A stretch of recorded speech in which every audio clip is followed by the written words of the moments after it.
China സർവാധിപത്യം പുലർത്തുന്നത് rare earth minerals എന്ന് പറയുന്ന സംഭവത്തിൻ്റെ മേലാണ്. അതിൽ അവർക്ക് ഉള്ളത്രയും ആധിപത്യം മറ്റാർക്കുമില്ല എന്നുള്ളതൊരു വാസ്തവം തന്നെയാണ്.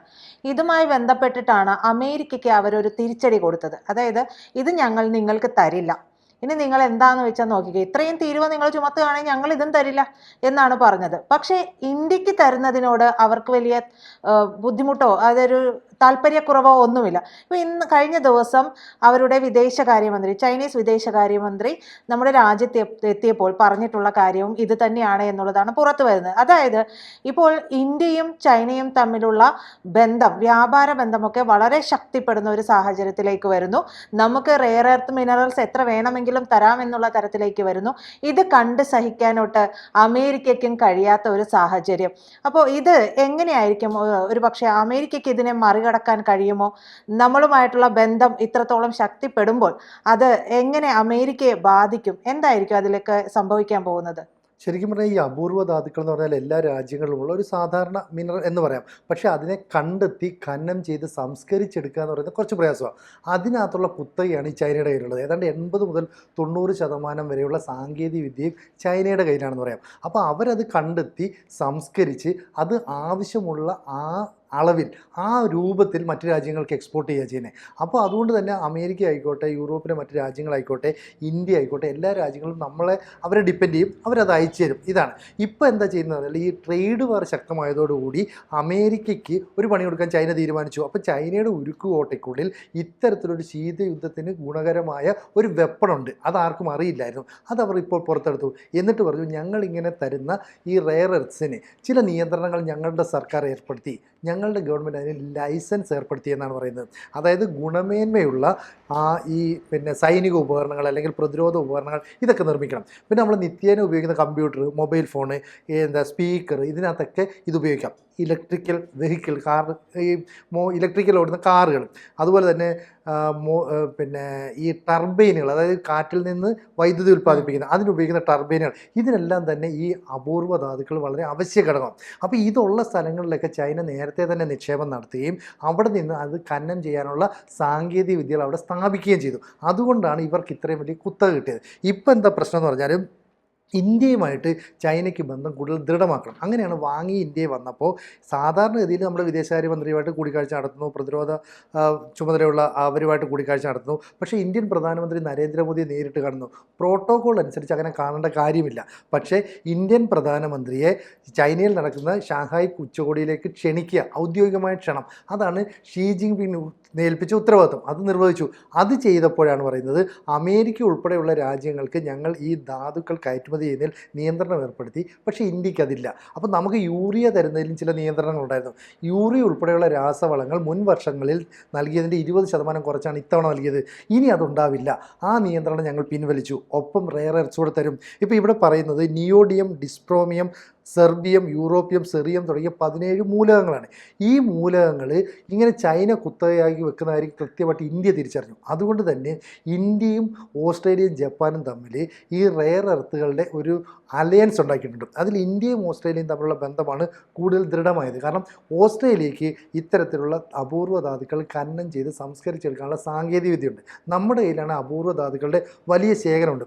ഏതാണ്ട് 6 ലക്ഷം ടൺ ഈ പറയുന്ന റെയർ ഓക്സൈഡ് നമ്മുടെ കയ്യിലുണ്ടെന്നാണ് കണക്കുകൾ പറയുന്നത്. എന്തായാലും ഇതും ജപ്പാൻ്റെ ഒരു സാങ്കേതിക വിദ്യ കൂടെ ഉപയോഗപ്പെടുത്തിയാൽ നമുക്ക് ഒരു ബദൽ മാർഗം സൃഷ്ടിക്കാം. ലോക വിപണിയിലേക്ക് ഈ റെയർ എർത്ത്സ് എത്തിക്കാം. ഇവിടെ നമുക്ക് പ്രശ്നമൊന്നുമില്ല.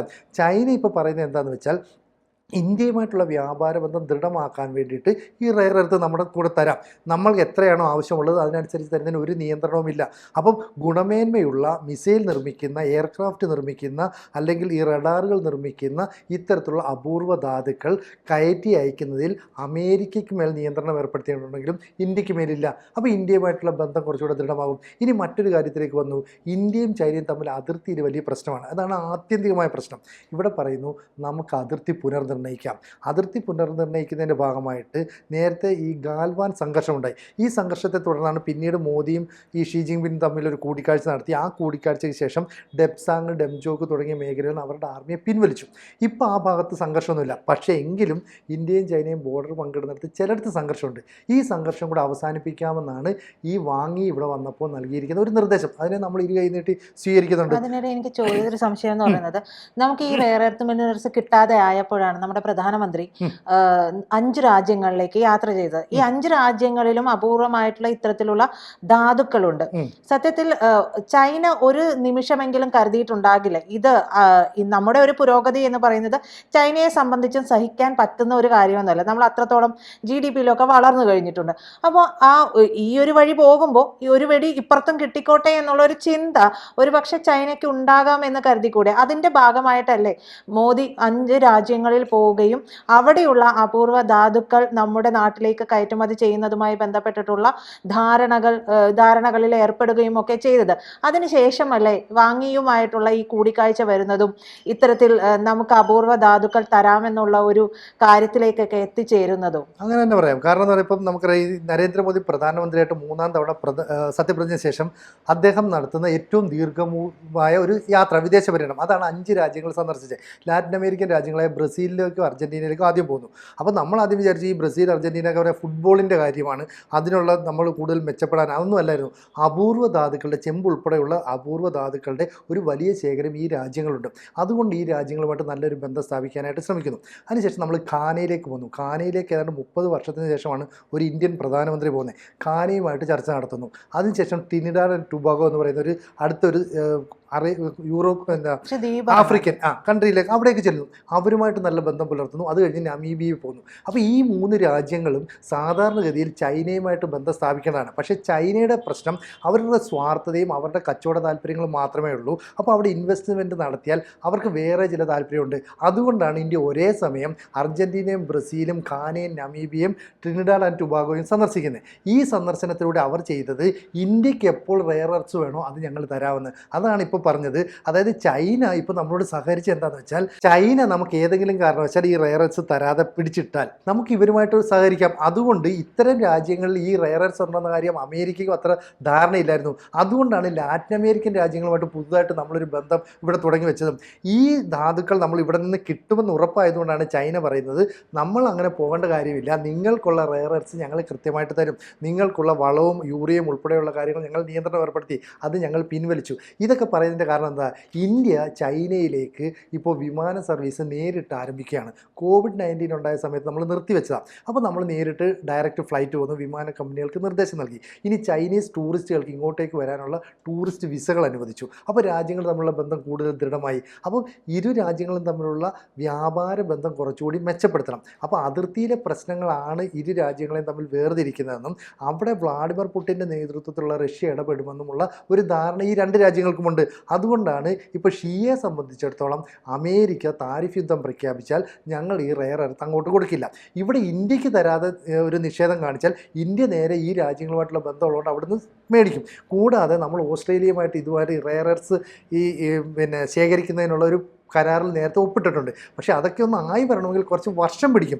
ആ വർഷമാണ് ഈ ചൈനയുടെ മുമ്പുള്ള ഓപ്ഷൻ. ഇവിടെ ഇപ്പോൾ അമേരിക്കയും യൂറോപ്യൻ രാജ്യങ്ങളും ചെയ്യുന്നത്, ഞങ്ങൾ അവരുടെ കയ്യിൽ നിന്ന് വാങ്ങുന്ന റെയർ എർത്ത്സിൻ്റെ അളവ് കുറയ്ക്കാനായിട്ട് തീരുമാനിക്കുന്നു. അതിന് വേണ്ടിയിട്ട് ക്രിട്ടിക്കൽ മിനറൽ സ്ട്രാറ്റജി എന്ന് പറയുന്ന ഒരു സംവിധാനത്തിലേക്ക് പോകുന്നു. യൂറോപ്യൻ രാജ്യങ്ങൾ സ്ട്രാറ്റജിക് ഓട്ടോണമി എന്ന് പറയുന്ന സംവിധാനത്തിലേക്ക് പോകുന്നു. ഇവിടെ എല്ലാം തന്നെ ചൈനയെ അവർ ഒഴിവാക്കി നിർത്താൻ ശ്രമിക്കുന്നു. ഇങ്ങനെ ഒഴിവാക്കി നിർത്തിയാൽ ലോകത്ത് ഏറ്റവും അധികം ജനസംഖ്യയുള്ള 2 രാജ്യങ്ങൾ തമ്മിൽ ഒന്നിക്കുന്നത് 2 രാജ്യങ്ങൾക്ക് ഗുണകരമാകും. ഇതാണ് വാങ്ങി ഇവിടെ വന്നേച്ച് ഇന്ത്യക്ക് നൽകുന്ന ഒരു മെസ്സേജ്. അപ്പോൾ ഷീ ജിൻപിങ് അവിടെ ഇന്ത്യൻ പ്രധാനമന്ത്രി നരേന്ദ്രമോദിയെ കാത്തിരിക്കുന്നു എന്നൊരു മെസ്സേജ് കൂടി കൊടുത്തിട്ടാണ് വാങ്ങി തിരിച്ചു പോകുന്നത്. ചുരുക്കം പറഞ്ഞാൽ ഈ മിനറൽസിൻ്റെ അല്ലെങ്കിൽ ഈ അപൂർവ ധാതുക്കളുടെ വലിയ ശേഖരം കൈവച്ചിരിക്കുന്ന ചൈന അമേരിക്കയും യൂറോപ്യൻ രാജ്യങ്ങളെയും മുൾമുനയിൽ നിർത്തും. കാരണം ഇതിൻ്റെ വിതരണ ശൃംഖല ഒന്ന് കാലതാമസം വരുത്തിയാൽ മതി. അപ്പം ഈ ടെക്നോളജിയിൽ, ഗവേഷണത്തിലൊക്കെ രാജ്യങ്ങൾ പിന്നോക്കം പോകും. ഏത് നിമിഷവും ഒരു യുദ്ധസമാനമായ സാഹചര്യം സാഹചര്യം ലോകത്ത് നിലനിൽക്കുന്നു. അപ്പോൾ ആയുധമില്ല, മിസൈലില്ല, വെപ്പൺസ് ഇല്ല എന്നൊക്കെ പറഞ്ഞാൽ വലിയ പ്രശ്നമല്ലേ? അതാണ് ചൈനയുടെ തന്ത്രം. അവിടേക്കാണ് ഇന്ത്യ കൃത്യമായിട്ട് കടന്നു കയറിയത്. അതുകൊണ്ട് ഇന്ത്യയുമായിട്ടുള്ള പ്രശ്നം തീർക്കണം, അതിർത്തിയിലെ പ്രശ്നം തീർക്കണം, നമ്മുടെ വ്യാപാര ബന്ധം ദൃഢമാക്കണമെന്നാണ് ചൈന മുന്നോട്ട് വെച്ചേക്കുന്ന ഓപ്ഷൻ. നമ്മൾ ഇരു കൈ നീട്ടി സ്വീകരിക്കുന്നു. കാരണം ഈ ഓഗസ്റ്റ് 31 സെപ്റ്റംബർ 1 ഷാങ്ഹായ് ഉച്ചകോടി പങ്കെടുക്കാൻ നരേന്ദ്രമോദി അങ്ങോട്ടേക്ക് പോകുന്നു. അപ്പോൾ ഉഭയകക്ഷി ചർച്ചകൾ നടക്കും. അങ്ങനെ ബന്ധം കൂടുതൽ ദൃഢമാവുകയും ചെയ്യും. കൂടുതൽ വാർത്തകളും വിശേഷങ്ങളും നിങ്ങളിലേക്ക് എത്താൻ ABC മലയാളം സബ്സ്ക്രൈബ് ചെയ്യുക, ബെൽ ബട്ടണും അമർത്തുക.